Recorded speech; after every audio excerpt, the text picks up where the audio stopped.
Olá pessoal, bem-vindos ao Profecia de Fé. Hoje vamos falar sobre um tema que gera muitas dúvidas e até polêmicas: dízimos e ofertas. O que significam? São obrigatórios? Como são usados nas igrejas? Fiquem comigo até o final, porque vou explicar tudo de forma simples e baseada na Bíblia. Não esqueça de curtir o vídeo e se inscrever no canal para mais conteúdos como este. Vamos lá? Origem do dízimo. Hoje, vamos mergulhar em um tema que desperta muitas perguntas: o dízimo. Você já se perguntou o que a Bíblia realmente ensina sobre ele? Por que ele era tão importante para o povo de Deus? E como podemos aplicar esse princípio hoje? Em Levítico 27:30, Moisés declara: todas as dízimas do campo, da semente do campo, do fruto das árvores, são do Senhor, santas são ao Senhor. Isso significava que 10% da produção ou renda do povo de Israel era separado para o culto a Deus, como um ato sagrado de gratidão e obediência. Mas aqui vai uma surpresa. O dízimo não começou com os hebreus. Ele é muito mais antigo, remontando aos tempos de Abraão e Jacó. Vamos voltar no tempo para entender como tudo começou. Em Gênesis 14:20, após uma grande vitória, Abraão ofereceu dízimos a Melquisedeque, sacerdote do Deus Altíssimo, reconhecendo que sua prosperidade vinha de Deus. Mais tarde, Jacó, exilado e em busca de proteção divina, fez uma promessa em Betel, registrada em Gênesis 28:22. De tudo quanto me deres, certamente te darei o dízimo. Esses exemplos mostram que o dízimo era uma prática profundamente enraizada, muito antes de Moisés formalizá-la como lei para Israel. Quando os israelitas estavam prestes a se estabelecer como nação, Deus confirmou o dízimo como um dos estatutos que garantiriam sua prosperidade desde que obedecessem. O dízimo tinha um propósito claro: sustentar os levitas, a tribo escolhida para servir no santuário, e manter o culto público. Mas, mais do que isso, era um lembrete constante de que tudo, os campos, os rebanhos, as colheitas, pertencia a Deus. Ele era o verdadeiro proprietário e o povo era apenas administrador de suas bênçãos. Imagine a cena: agricultores trazendo suas primícias, os primeiros frutos da colheita, ao tabernáculo em um ato de gratidão e reverência. Esse era o coração do dízimo. Além disso, o sistema incluía ofertas voluntárias para construir o tabernáculo e outras despesas, como reparos, mostrando que a generosidade do povo era essencial para a obra de Deus. O dízimo não era apenas uma obrigação, mas uma oportunidade de expressar fé e dependência do Criador. Então, por que Deus estabeleceu esse sistema? Vamos explorar o propósito espiritual por trás disso no próximo segmento. O dízimo, um ato de fé e gratidão a Deus. O propósito espiritual do dízimo. Agora que sabemos como o dízimo começou, vamos entender por que Deus o instituiu. O dízimo tinha um propósito espiritual profundo: lembrar ao povo que Deus é a fonte de todas as bênçãos. Em Salmos 50:10, Deus declara: meu é todo o animal da selva e as alimárias sobre milhares de montanhas. Tudo pertence a Ele, a terra, os rebanhos, a prata e o ouro, como diz Ageu 2:8. Em Atos 17:25, lemos que Deus dá a todos a vida, a respiração e todas as coisas. O dízimo era uma forma prática de reconhecer essa verdade. Ao separar 10% de sua renda, os israelitas expressavam gratidão pela chuva que regava os campos, pelo sol que fazia crescer as colheitas e pela força que Deus lhes dava para trabalhar. Mas o sistema ia além do dízimo. Havia as primícias, os primeiros frutos de cada colheita, que eram consagrados a Deus antes mesmo do dízimo ser calculado. Em Êxodo 30, 12 e 16, Moisés também determinou que durante os recenseamentos, cada israelita contribuísse com meio ciclo para o serviço do tabernáculo.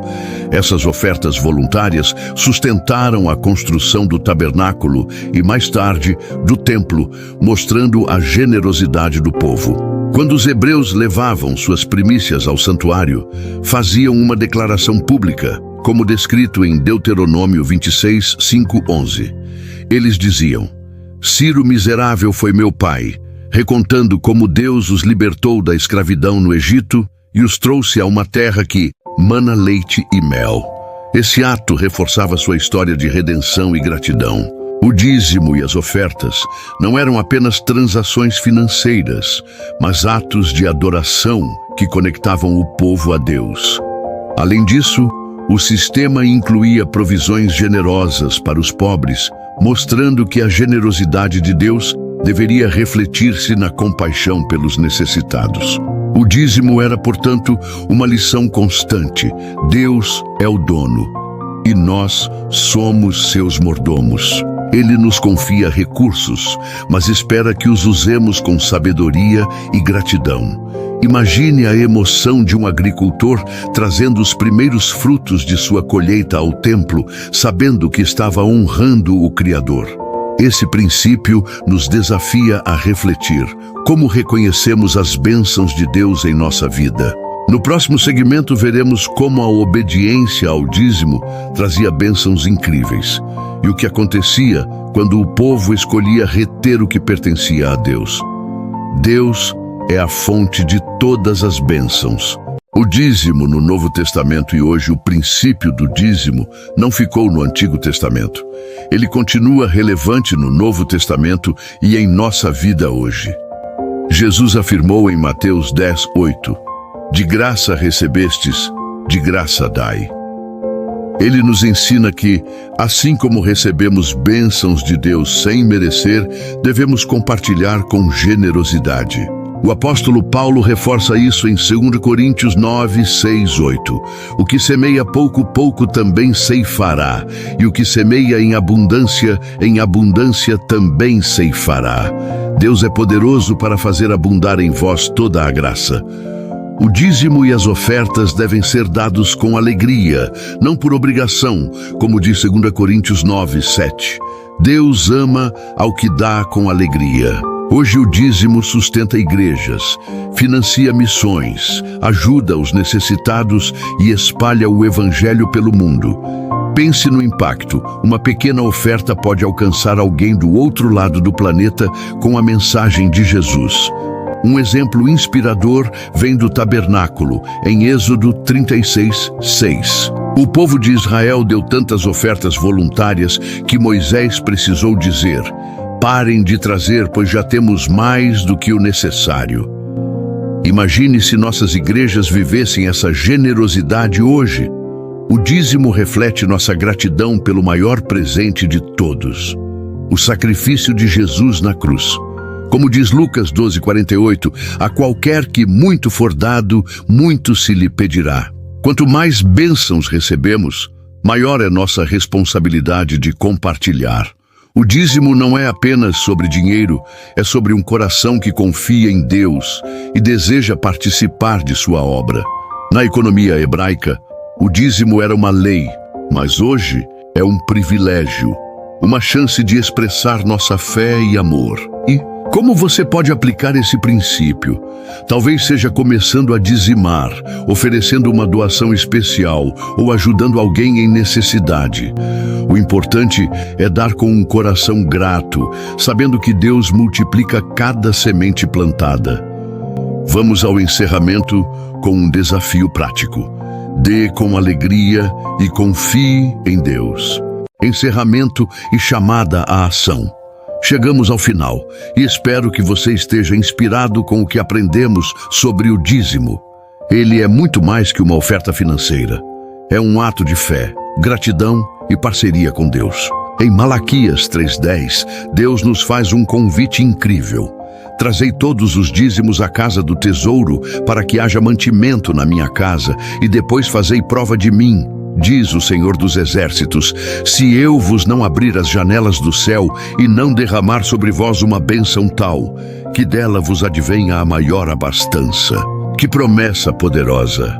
Deus nos desafia a confiar nele, prometendo bênçãos abundantes quando obedecemos com o coração. O dízimo nos lembra que somos mordomos, não donos, dos recursos que Deus nos confia. Ele nos dá a oportunidade de participar de sua obra, sustentando igrejas, ajudando os pobres e levando o evangelho ao mundo. Reflita por um momento. Como você pode expressar sua gratidão a Deus hoje? Talvez seja dando o dízimo pela primeira vez, fazendo uma oferta especial ou simplesmente ajudando alguém com o que você tem. Cada gesto conta. Quero ouvir sua história. Deixe um comentário contando como o dízimo ou a generosidade impactaram sua vida. E não se esqueça, curta este vídeo, compartilhe com alguém que precisa ouvir essa mensagem e se inscreva no canal para mais conteúdos que vão edificar sua fé. Vamos juntos espalhar o princípio da generosidade e confiança em Deus. Antes de encerrar, pense no exemplo de Israel. Quando o povo dava com alegria, Deus os abençoava além do imaginável. Hoje temos um privilégio ainda maior: dar em resposta ao sacrifício de Jesus, que nos deu tudo. Que Deus abençoe você abundantemente e que sua vida seja um reflexo da generosidade dele. Até a próxima e que o Senhor esteja com você. Curta, comente e se inscreva. Faça a prova de Deus hoje.